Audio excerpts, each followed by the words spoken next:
The morning of July 30th of 2022, Nicolae Miu, who lived in Superior Lake, Minnesota, along with his wife, would leave for Apple River. They were meeting their friends at a popular destination for tubers in Wisconsin's St. Croix County. After meeting their friends at River's Edge Campground, Nicolae's group would begin their float. Sandra, who was Nicolae's wife, would later explain that someone in the group lost their phone and claimed that Nicolae was the only person that left the group during their float. Nicolae would use his scuba gear to start searching near the bridge. At the same time Nicolae was searching for the missing phone, there was another group that was floating near Nicolae, and when they encountered him, it turned deadly. Video footage would be presented showing the encounter between the two parties. It starts off with Nicolae approaching the group of tubers carrying goggles with a snorkel attached. The tubers would yell at Nicolae to get away, while the tubers accused Nicolae of looking for little girls. Then the situation escalated when a larger group would approach. From the video, it does appear to show people on three sides of Nicolae at different distances. The video and elapsed time shows opportunity that Nicolae did have to leave said confrontation as well. At one point in the confrontation, Nicolae would then pull out a pocket knife. He would start stabbing endlessly at the tubers that were around him, and in the video, if you watch it, you can tell that a lot of them didn't realize at first what was going on, but as time elapsed, as you could see the pool of blood, it was turning red. The lake started turning red. You could see and hear in their voices that they started to realize that Nicolae wasn't just fighting, he was out to harm them. The 911 calls that they received that day was that there was a stabbing near the Sunrise Bridge. The calls would indicate that there were 4 different victims with slashes from their mid area all the way up to their top part of their bodies. One of the 4 tubers was named Isaac Schumann, and he was discovered unresponsive at the scene. Deputies did attempt to do life-saving efforts. He would be rushed to the hospital, but unfortunately later he would be pronounced dead. Nicolae would be detained downriver where the tubers exited the park. After being interviewed by police, Nicolae would tell police after the tubers attacked him that, quote-unquote, I was in self-defense mode. Nicolae would be arrested and charged with first-degree intentional homicide along with 4 attempts of first-degree intentional homicides. If Nicolae is found guilty of these crimes, he could face life in prison. Nicolae's lawyer would state that Nicolae feared for his life and used his legal right to self-defense.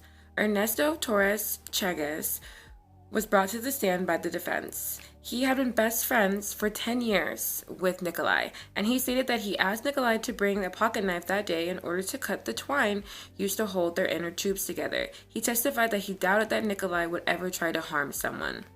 Gilma Costanza, who was part of Nicolae's group, would testify that she witnessed Nicolae toss something into the riverbank after the fight, and when he returned to their group, he seemed scared. When searched by police, they did discover a pocket knife that may have been used in the assault in the riverbank. According to the prosecution, at least 10 people were in Nicolae's group who began looking for their friend's cell phone when they drifted close to Isaac's group. Several of the people in Nicolae's group would eventually quit looking for the lost cell phone because they believed insurance would cover it.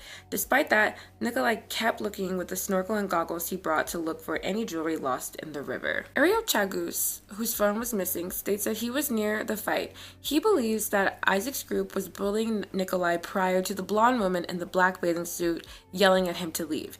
He testified that Nicolae defended himself from the woman, but didn't remember much details after what happened due to the confrontation escalating. I remember that he fell into the water. I think that someone was pushing him down. When we started walking back, on the other side of the river was a young man with an injury to his stomach. He was shouting, "Look what you did to me." He was yelling and shouting at Nick, and at that moment, the young guy fell to the water. Sergio Ruiz-Leve, who was part of Nicolae's group, testified that he witnessed Isaac's group surrounding Nicolae as the blonde woman in the black bathing suit yelled at him to leave. He stated that Nick went up and pushed her. Sergio says that he doesn't remember much of what happened since it escalated very quickly, but he does remember that Nicolae came back and he just sat with the others in silence. The others and Nicolae just sat in silence, and when they asked Nicolae what happened, Nicolae responded that they took the knife from him. He didn't talk about anything else, Sergio says. He stated that at the time Nicolae was wearing the hat and the shirt that he was wearing prior to getting into the river. Nicolae looked pale when he got to us, his eyes wide open. He just sat there and didn't talk anymore. Sergio says that he did not see any visible injuries on Nicolae. Owen Peliquin, who was a part of Isaac's group, testified that he regretted his decision to call Nicolae the P word and wished that him and his friends acted differently that day. Owen states, "He just weirdly sprinted at us, just made us all super uncomfortable." Owen states that he didn't witness Isaac being stabbed, but when he realized, he rushed over to help pull Isaac to shore with his friend Alex, and becoming visibly emotional, he said that he tried everything to stop the bleeding. Nikolai's lawyer asked Owen, "Do you believe your actions there with the rest of your friends are taunting him?" "It would be considered that, yeah," Owen answered. Nikolai's lawyers stated that the group had the choice to leave, but instead chose to take out their phones and record the situation between Nicolae, stating that that is why, that holds the case for why and how Nicolae was provoked. A.J. Martin would take the stand and tell the jurors that him and Tony Carlson had been college roommates, and that the day of the Apple River event, that had been the first time that they had seen each other in about 3 years. Martin recalled noticing the disturbance involving the teens and Nicolae. He would get out of his tube to see that Nicolae had punched their friend Maddie in the face. He would then tell the jury about his experience breaking up fights while he was working as an aide in an elementary school, and that he explained that his intention was to stop the altercation. He states that he saw somebody hit Nicolae and he wasn't sure who, but when he went over there, his intention was to break things up. AJ states that he would reach down to restrain the man that was involved in the fight, who he later figured out to be Nicolae. He states that he then realized that he had been stabbed and that his stomach was wide open and that he was holding his own intestines. "After then, I began screaming viscerally," he shared. Martin began sniffing, trying to hold back tears as he sat there viewing the video and the still frames of him getting stabbed on the river. At one point, the prosecutors asked AJ if he would show the jury his scars from the day and the surgeries that followed. He would then unbutton her shirt, revealing a jagged, raised scar approximately a foot long. During his cross-examination, he would explain that Tony and him were now currently roommates, and the defense would try to put doubt inside of AJ's testimony, basically saying that some of the events that he said happened when the events happened in June were not really adding up to some of the events that he said in later statements told to police. Nicolae's lawyer underlined 3 different elements from the confrontation. The first one was AJ's recollection of how Nicolae allegedly grabbed Madison by the hair and punched her in the face. The second was how a quote-unquote a black guy originally punched Nicolae. And the third was that he did not get physical with Nicolae before being stabbed. Nicolae's lawyer then referred to the videotape in an attempt to show that AJ's memory of the events was not as accurate as he thought. Nicolae's lawyer would then ask the juror that it's fair to say that all those memories are wrong, correct? The defense would then question Martin about his role as a self-proclaimed peacemaker, stating that could he not have some sort of empathy for Nicolae being in a situation where he was being pushed around by somebody and then pushed in the back by Martin himself, how somebody in that situation could have a hard time using words. The time for him to use his words would have been before he punched a woman in the face, AJ answered. Nicolae's lawyer questioned if AJ wasn't a fighter, then why did he hold Nicolae down as one of his friends punched him? He asked, was it because you were caught up in the crowd? Riley Mattinson was also called to the stand, and she was a part of the third group who was involved in the incident. Prosecutors asked Riley if she was using chemicals that day, and Riley told them that she had been drinking, smoking pot, and was intoxicated. Riley also told the courtroom that she didn't remember all of the events that happened that afternoon, but recalled that her group had stopped and somebody mentioned that another group in the river looked quote-unquote uncomfortable. She would then get off her tube, walk over, and saw that Nicolae had punched her friend Madison in the face, and after which she was stabbed. Riley states that she thought Nicolae had punched her as well, but looked down and saw blood pouring out of her. She says, I didn't feel it, just a lot of shock.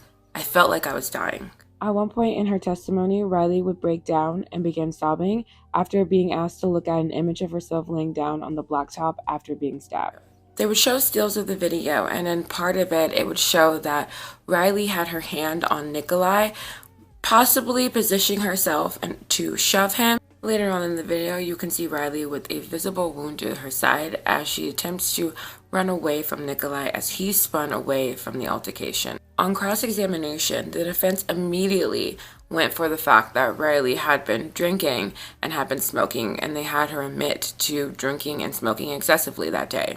The defense would describe her recollection of the altercation as blurry chunks and blank spaces with gaps in her memory, and Riley agreed with them. She says, "I think I have a specific patchy spot where I'm trying to figure out what happened." The defense then came for Riley's statement that Nicolae had punched her friend Madison.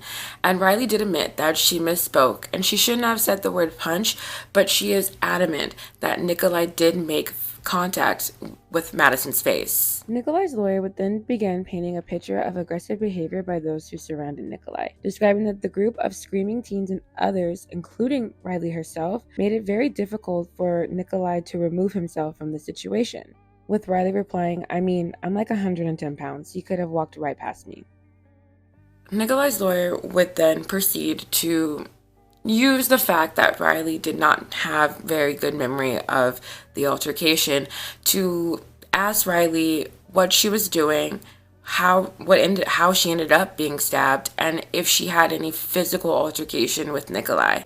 Nicolae's lawyer states that the story that you've told yourself was that Nicolae came up to you. And she says yes. The next witness that would be called to the stand is Anthony Carlson, who goes by Tony. Tony said he was floating on the river with his brother Dante and a larger group when he heard screaming and went over to the altercation to de-escalate the situation. He was yelling at people to back up and get away. The prosecution would then show the video footage of the incident frame by frame, showing Tony getting in between Nicolae and the group of teens that included Isaac. Tony states that he was yelling at the whole group to back up and get away from one another. Tony states that he put his hand on Nicolae's back to tell him to back off from the girls in the group. He states that Nicolae's hand came up and batted it away, unknowingly redirecting Nicolae's knife down to his stomach. He says at the time he didn't know. He thought it was simply just a punch. Tony states that Nicolae stabbed him again in the lower abdomen, making a second cut. Tony would testify that he did not remember seeing a knife in Nicolae's hand.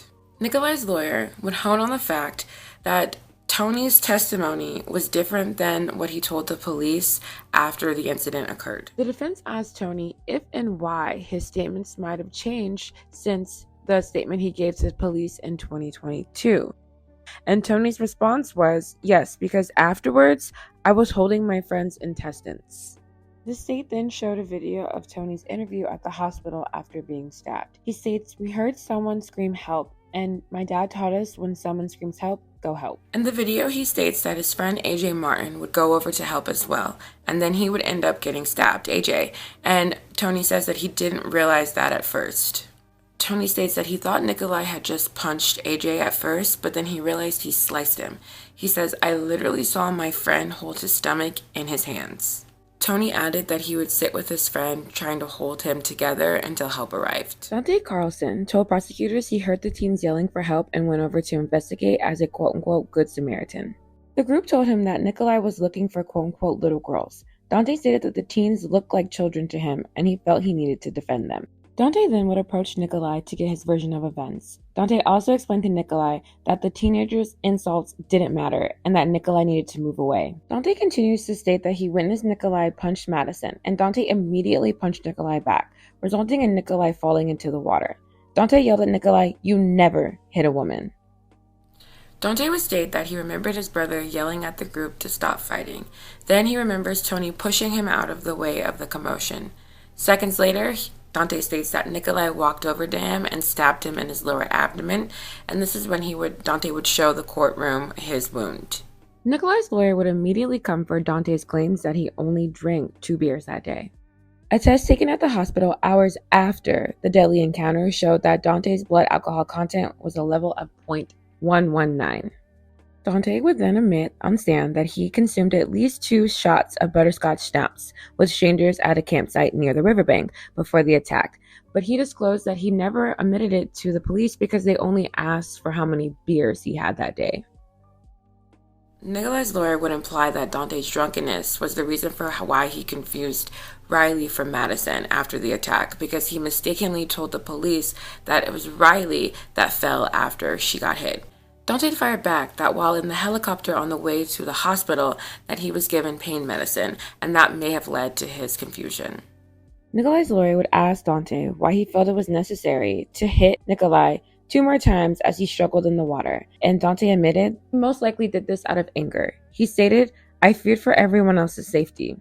Nicolae's lawyer ended his cross-examination by pointing out the fact that Dante kept holding his beer as he struck Nicolae 3 times, when people who normally get into fights typically ask somebody to hold their beer first. Nicolae's biggest lie was that he told the prosecution and the police and the detectives that he did not have a knife that day and that he had taken that knife from one of the people in the other group. But as you can see, there was testimony stating that from his own best friend that he had asked him to bring said pocket knife to the river. The closing arguments would begin. Nicolae's lawyer tells the jury to paint a picture of drunken teenagers led by Juan Cockfield, who took it upon themselves to torment this man, a man who was by himself. The teenagers' actions would then attract another group of teenagers led by Madison Cohen, making it now a group of 13 to 1. Nicolae's lawyer states that the only reason why the video exists is because Juan and his friends wanted to make this video and post it on social media. He states that Nicolae has never wavered from the fact that he was defending himself. He states that Nicolae may have lied in the interrogation about how he got the knife, but he has never lied about the fear that he felt and his need to defend himself. In the prosecution's closing argument, they showed the portion of the video where Nicolae stabs Dante Carlson in the chest, calling it retribution rather than self-defense, stating that Isaac's death was tragic and horrific. The prosecution stressed that Nicolae had not mentioned Isaac choking him to the police or the nurse who examined him in jail. Their quote is, "Isaac was justified in using any level of force. He had just seen Nicolae stab 2 people who posed no threat to him. They reacted wrong, but they did not invent this whole thing in order to humiliate Nicolae. Nicolae just couldn't let go that he was insulted. He was angry. He was not afraid." The prosecution also discussed the difference between getting a few details wrong, like which hand the knife was in, versus making up an entirely different story like he did in the interrogation. The prosecution states that this all started when Nicolae punched Madison. They would describe Nicolae's actions as horrific and senseless. They state that Nicolae walking up to Dante Carlson when there was a clear path of retreat refutes any self-defense argument. After deliberation, the jury found Nicolae guilty of 1 count of first-degree reckless homicide, 4 counts of first-degree recklessly endangering safety, and 1 count of battery. Initially, he was charged with the intentional crimes, but he was only convicted on the lesser sentence of the reckless charges. Nicolae still has to return back to court for his sentencing, but that date has not been determined yet. He could face up to 97 years in prison for all his crimes.